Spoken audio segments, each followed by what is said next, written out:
Hello, everyone, and welcome to another session of Great Shouts Marketing and Growth Interviews. I'm Ed Davidson. I'm a fractional head of marketing and the host for these sessions. This series is all about marketing and growth and how it evolves when a company moves from a startup phase to a scale-up phase. These are good old warts and all interviews with marketing leaders and business owners who've been through this process.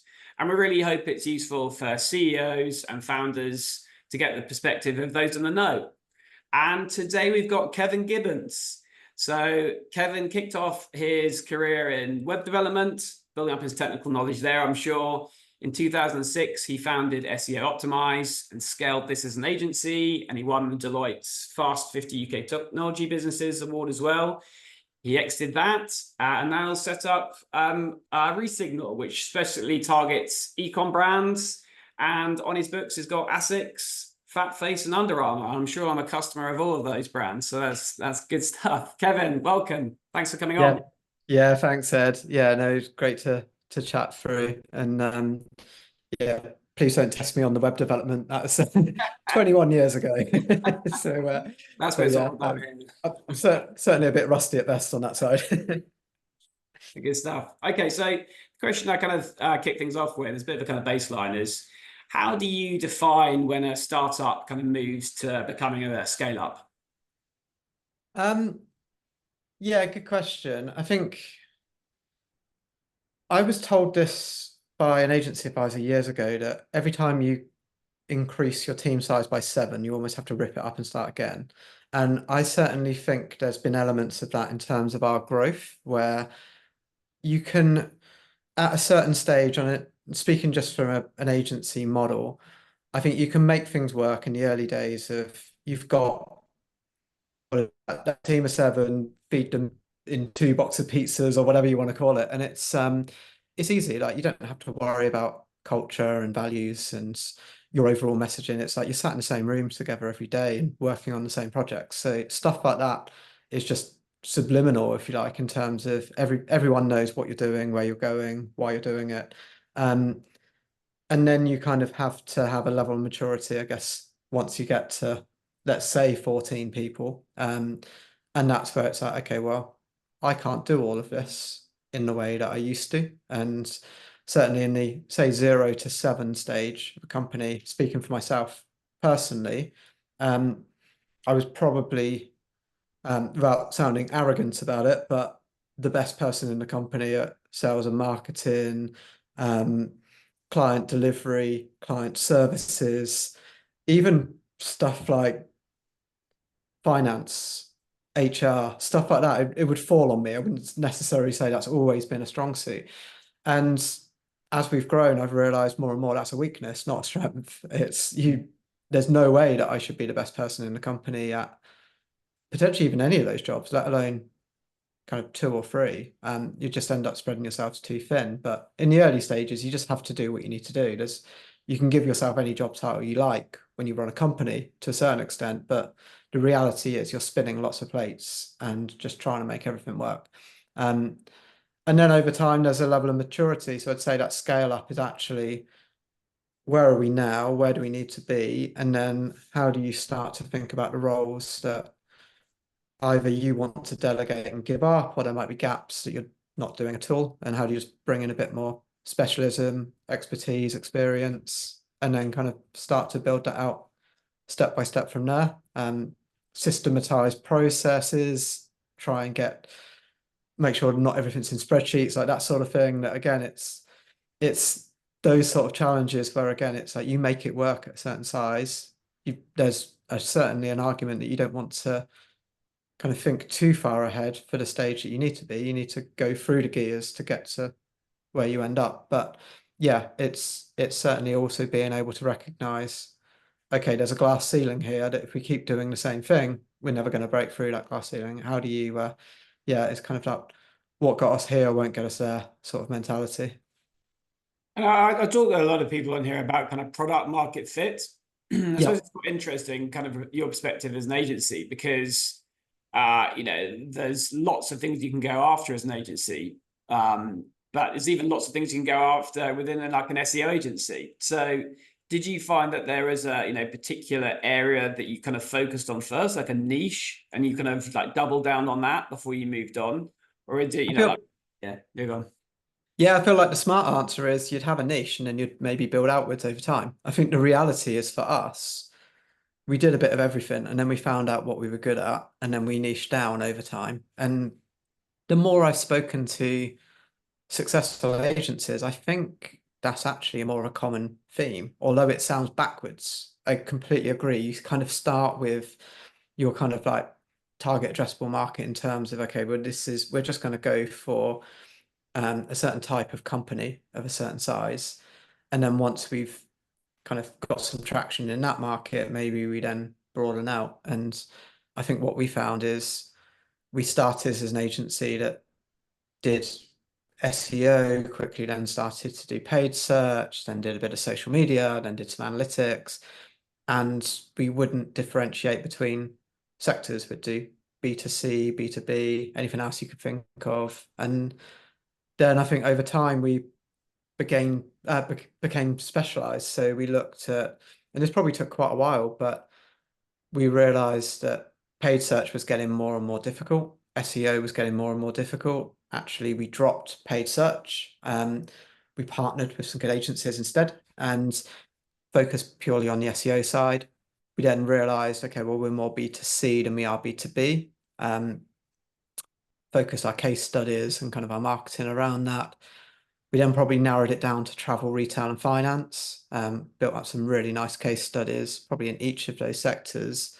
And I would say it wasn't really until kind of COVID 2020 that we then sort of bit the bullet in terms of, okay, well, now we've got about 80% of our clients are in the e-commerce retail space. So let's focus more on what we have right now. That's where our case studies are. That's where our award entries and award wins have come from. And that's where if you look at our pitch win rate, it's strongest. And obviously part of that decision would have been previously we did quite a lot of work in travel for a large part of 2020 and 21 for some unknown reason. Travel fell away. And it equally e-commerce exploded. So for us, it was then that was when we kind of bit the bullet and said, okay, well, actually, let's double down on this side of things. It's where we see the market being for the foreseeable future, and it's where we see our specialism being as well. And like I say, I think actually over time, it's become more and more niche and more specialized as we are solving unique problems for specific brands at a certain size and scale. And yeah, although I think in some ways it's counterintuitive and it can sound a bit backwards that you kind of think over time you'll be able to serve everyone. The reality is it's the opposite. And the more that you solve those complex problems, people will buy into your expertise. And then that's why a big company, so a ASICS or an Under Armour, for example, will want to buy the experience of being able to work with companies like themselves at a certain size and scale, as opposed to if you've got case studies that aren't as relevant, then it's the whole you don't get fired. What is it? You don't get fired for buying IBM. That type of model where it's kind of if you've done the same thing for someone similar to them before, it's a big trust factor in who's selected. So yeah, over time, I think we've just narrowed down that audience and yeah, it's become more specific, but in a way that opens the door to bigger brands, clients, budgets over time as well. Makes sense. And I suppose moving things on in terms of then like the channels that you've used, so as a service-based agency to be able to get or win new clients. What's kind of worked for you over time? And is there, at those early scrappy stages, I'm sure it's a lot of kind of networking or engagements or people you trust. But as you get slightly larger, other things Yeah. become more important. So can you give examples of that? Yeah, I think there's a book that I read years ago that I actually really liked, which is called Traction. There's two Tractions. There's one that's also the Gino Wickman Get a Grip style, like entrepreneurial journey. I think that's a great book. But the one that I'm thinking of, actually can't remember the name of the author, but it's about marketing and it's about how you start with I think he's got something like 20 different marketing channels, and you dip your toe in for each of them. So you've got a £500 budget for each marketing channel just to try, and it could be kind of, I don't know, direct mail versus paid search advertising versus email marketing, running events, etc., etc. And then the idea and the concept is, okay, well, once you've dipped your toe in, you can just from a small budget get a sense of, okay, what's going to work for you, and then start to narrow down. So you might then have, could even be a top 10, but you try to get to a bullseye approach. So you've got a top three, and the idea is you've got, if you picture a dartboard, you've got the outer ring, and that's where, okay, well, these couple of things you want to try and test. Let's see how well that works if you were to increase our budget from 500 quid to 2.5 grand. And then you'll find, okay, well, what's the front runner from that? And it might be one or two. And that's the bullseye approach. And then actually you've got that one thing in the center. That's where you start to double down. And that's where the leads come from. And then you can start to build out. So it's not that you always have one channel, but you start to build out from what works best and then add around that. So you might say, let's say content is your thing. That works really well for you. Then you can add email marketing around amplifying your content. You can have social media around amplifying your content. SEO is obviously part of that discovery process as well. But you've got something at its core. Whereas I think a lot of people would say you've got 500 quid in 20 areas and they're not interconnected in any way, and then it doesn't work. Why is it not working? So this is kind of much more focused, and I think I've certainly taken a lot from that. From an agency perspective, the issue for a lot of independent agencies is a lot of agencies don't know where their next client's coming from, and a lot of it is word of mouth and it's referral based, and that could be from networking and attending events, thought leadership and speaking at events. It can be previous clients that have moved on, and they've obviously that takes a bit more time, but they've got a new role and they liked working with you previously, so they invite you back kind of for the new company. And being able to scale word of mouth is a real tricky challenge, and that's the challenge that everyone has in B2B. So I think for us, it's been, okay, well, how do we try to fast track that and trying a few different things? And events have worked well for us because it's, again, it's getting to get to see people face to face. We do get quite a lot of previous clients that come back to us. So actually making them part of the events as well, so that if you've never heard of Resignal before, you're not going to think as highly of us as someone who's worked with us 3 times previously and taken them to different companies. So actually maybe speak to them, because we might say we're good, but we would say that. So introducing potential prospects to existing clients is certainly a good way to do that. And then you can certainly build out. So when you're running events, what are the key topics and challenges that can become your blog content? That becomes your email marketing. You might want to do some paid search around the top challenges and keywords.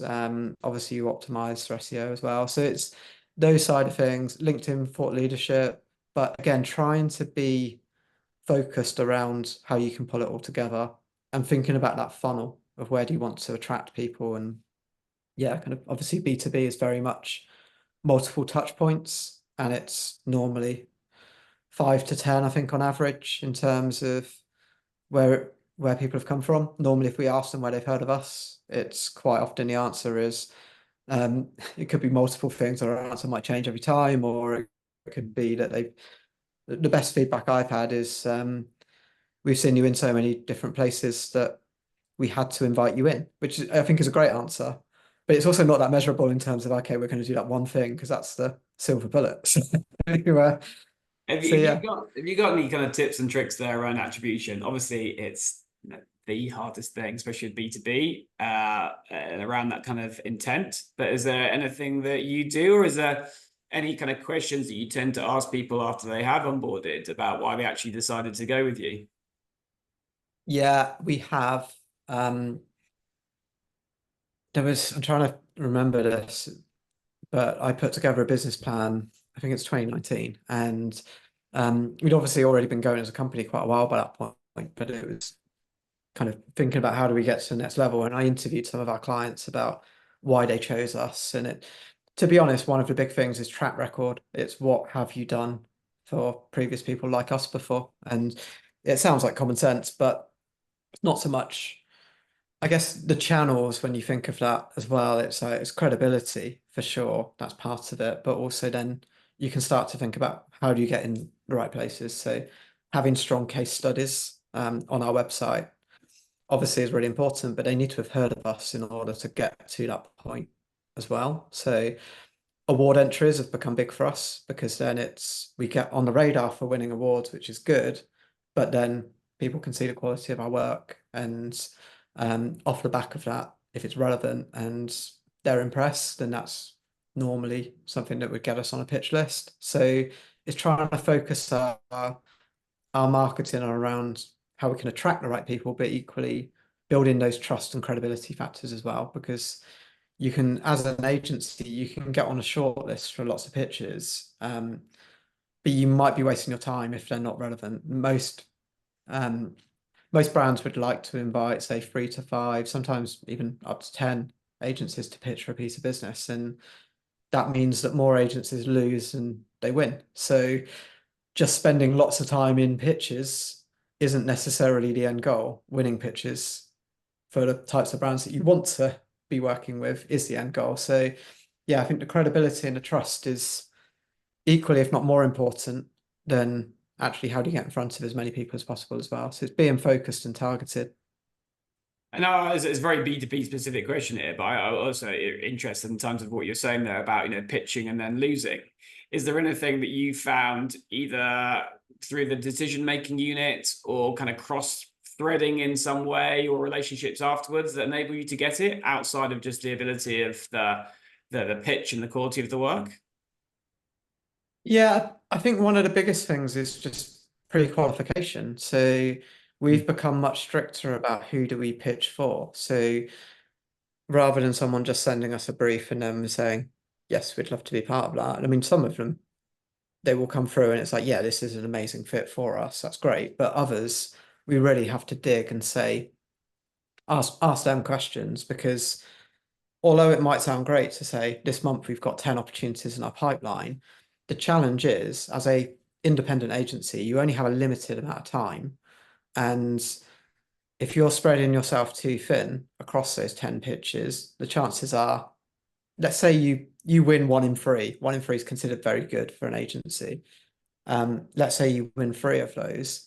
If you've got 10 opportunities at the same time, I think the chances are those 3 that you win might be the 3 of the worst opportunities, as opposed to the 3 at the top that you really want. So being able to pre-qualify and say, actually, out of those 10, here's the top 3 that we really want to go for, and let's nail that.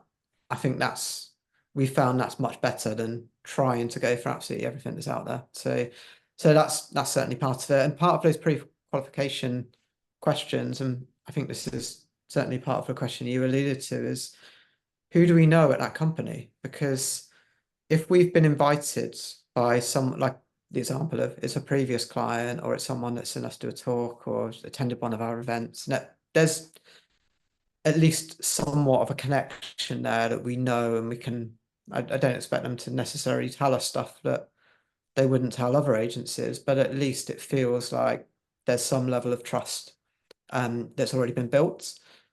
That feels like it gives us a head start. Whereas actually, if we're in a position where we feel like we're making up the numbers, then maybe that's not the best thing for us to go for, especially when you've got other opportunities. So yeah, I think there's certainly an element that, again, this is counterintuitive. Saying no for new business is hard for anyone, especially when you've started from scratch and you're kind of used to winning any client that you can get to feed you, essentially, in the early days. But you need to be able to do that to get to the next level. Yeah, yeah. And I think it's so interesting because obviously from a marketing perspective, you want to see more opportunities in the top of the pipeline. You want to see kind of MQLs, but if it's not the right fit and it's not the right organization with that engagement, then actually the conversion rate is going to be poor, and that that pipeline velocity is going to be poor as well. So I think it's definitely a lesson in there. I suppose in terms of startup to scale up, and these are warts and all interviews. Have you had any shockers or learnings as you go along the way, where you've tried a particular channel or a particular initiative and it hasn't paid off? People love those more than the good stories of. Oh, there's probably been loads. I actually think if anything, I don't know, I'd say we invest quite heavily in marketing now. But I think if anything in the past, we've underinvested in marketing and we've just lived off of our reputation, referrals, word of mouth. And I still, like my earlier answer, I still think that's where quite a lot of our leads will come from. But there's certain things that you can do to amplify that. So I kind of feel like a failed experiment or failed marketing initiative. I'd, I'm always naturally optimistic, but I'd rather look at that as this is a learning. We either we won't do that again or we do it differently again.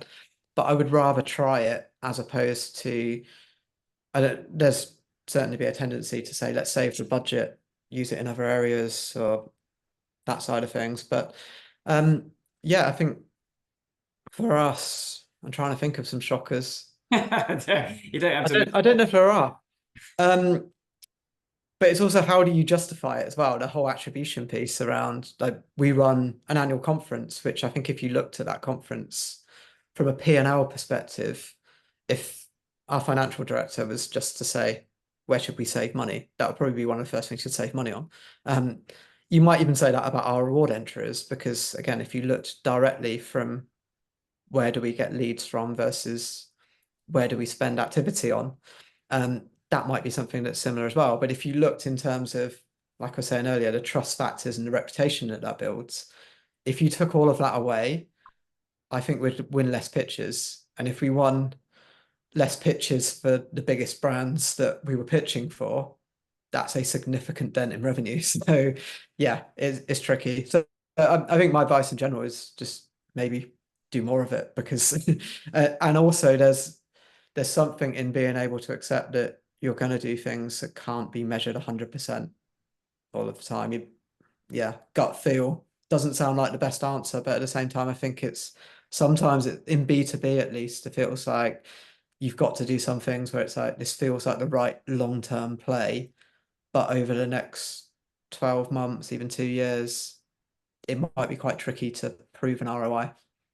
And it's short-term benefits to longer-term benefits, and half of that is the kind of branding element as well. So yeah, certainly. Absolutely. Moving on from, you've seen, started off with small teams. I'm sure it was kind of you and yourself, or as you kind of built up. How have you scaled your teams, and what kind of learnings you've had from that in terms of the way teams operate or how to recruit the right team members as well as you start scaling up? I think it's trying to replace some of the key things that I do over time. There was a presentation I saw, can't even remember, I would say about 6 or 7 years ago, and it's really stuck with me. But the person presenting said, if you want to grow by 30% next year, you need to delegate 30% of what you did last year. And I love that quote, because it's like otherwise you have got that glass ceiling of I'm always thinking about the same problems at a certain level. And actually, if you can give up 30% of what you're doing to explore new opportunities, again, not all of those opportunities and ideas are going to work, but if you don't think about them, none of them are going to work because you're not even thinking about them. So it's very much understanding, okay, well, one thing I've done, so I've taken quite a bit of time off in July this year, and I've done that in previous summers where I've taken decent chunks of time away from the business to see what happens when I'm not there.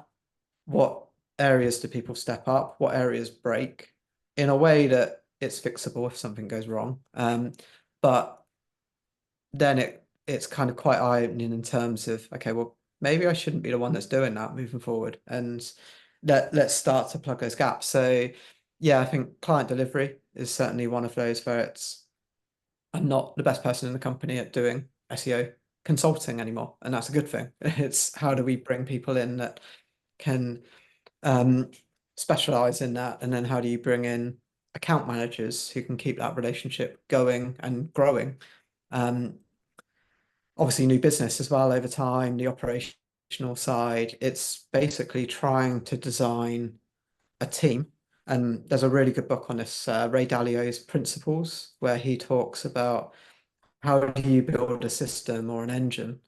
And an agency is exactly like that. It's you need to be able to think about how do you build an agency that can operate in all of the key areas without you as the owner. And that's certainly a journey that I've been on. I wouldn't say I'm 100% there in terms of cracking it, but it's something that I'm very conscious of. How do we make an agency that isn't designed and built around myself? Because I've been there, I'm the bottleneck, and I'll just burn out, and that's no good for our team. It's no good for our clients. There's no growth opportunity, and yeah, we're like I say, hit that ceiling, and I'll hit a wall. So yeah, it's certainly thinking about the next step and how do we get people who are specialists in those roles to take it to the next level. I think the other interesting thing, so I have both kind of agency owners and kind of business owners here, getting the perspectives of the best kind of mix between in-house versus agency. And I suppose from your perspective as an agency owner and kind of working with your clients, and presumably kind of, growing with those clients as well, where do you see that kind of best mix of in-house teams, especially in kind of marketing growth versus support from agencies and consultants? I think there's much more variety in different shapes and sizes now than there used to be. And I think for me, the answer is more of a hybrid. I think the best clients that we have and we work with have SEO roles in-house, but they don't necessarily have the resource of putting a team behind everything that they need to do across technical SEO, content strategy, could be link reputation, those side of things. But they have people that know what they're doing. So we can work together with them collaboratively on building a strategy, focusing on a key market, and then being able to build that up. And I think having that experience in-house, thinking of this from a brand perspective, is beneficial as well. No one's going to pull the wool over your eyes. You know what to do. These people are smart. It's just more about actually how do you work together and combine that resource and get fresh ideas and perspectives. Brands might not be able to see the large number of trends across different clients like an agency can, or maybe not get as involved in the industry side of things from an events perspective or the online side. And it's bringing both of those together.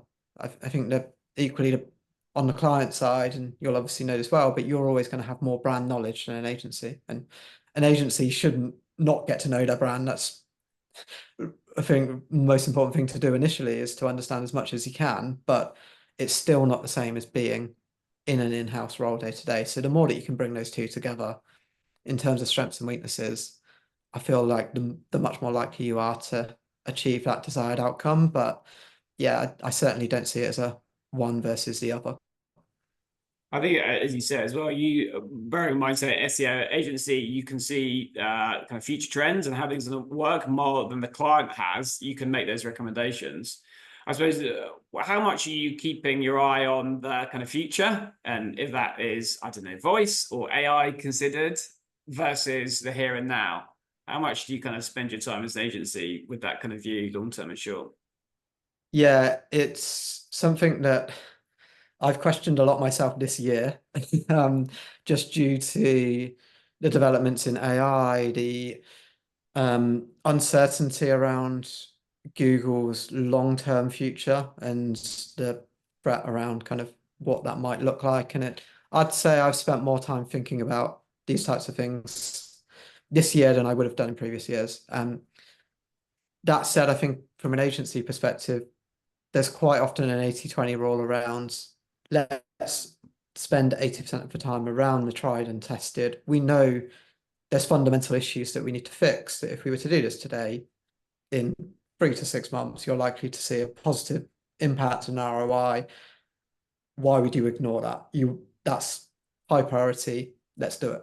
But equally, if you ignore what could be coming, That could be, yeah, kind of like a long-term sentence for you in terms of, yeah, kind of the success of the company. So I think it's trying to keep an eye on where that's going. And again, having a team that are certainly focused on being results driven, but equally on the innovation side of let's test, learn, experiment, and understand and maybe place a few bets on where we see things going. Like voice search was one that I know we spent quite a bit of time. I think a lot of people spent quite a lot of time on, and I don't think it kind of worked out the way that people expected.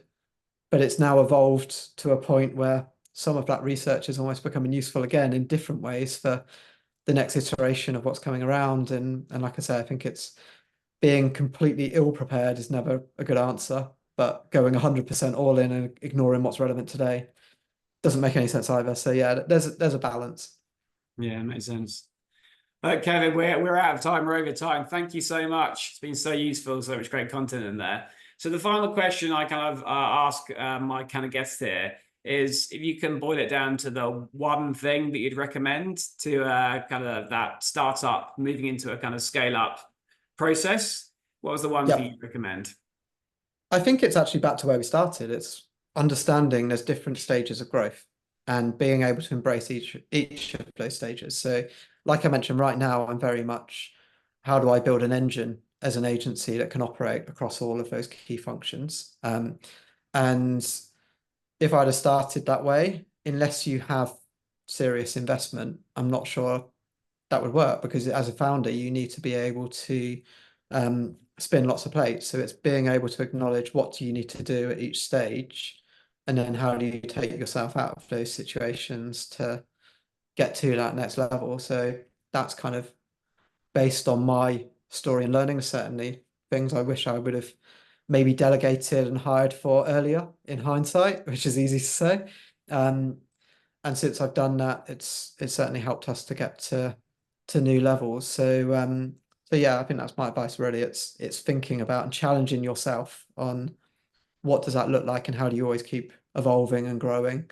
As opposed, you don't want to really have 2 years that look the same. It's kind of trying to keep that growing. Makes sense. Well, thank you so much. Thanks a lot. And I'll see everyone on the next session. Bye now. Yeah. Thanks, Ed.